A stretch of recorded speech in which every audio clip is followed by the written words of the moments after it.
আল্লাহ তাআলা বলেন এইখানে আছে ইয়াবদ্দুল মুজরিমু, হাসরের ময়দানে প্রত্যেক পাপী নাফরমান বলবে, আল্লাহ আপনি আমার স্ত্রী, আমার ছেলে মেয়েদেরকে, আমার মা বাপকে, আমার পাড়া পড়শিকে, গোটা পৃথিবীবাসীকে প্রয়োজনে জাহান্নামে দিয়ে দেন, সুম্মা ইউনজি, তবু আমারে বাঁচায় দেন।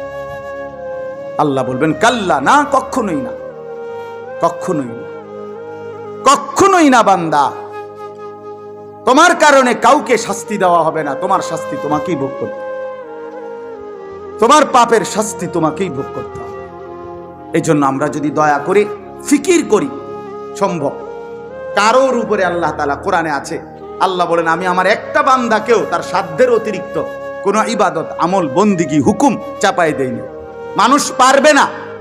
মানুষের শরীরে সক্ষমতা নাই, যোগ্যতা নাই, এমন কোন বিধান খোদার কসম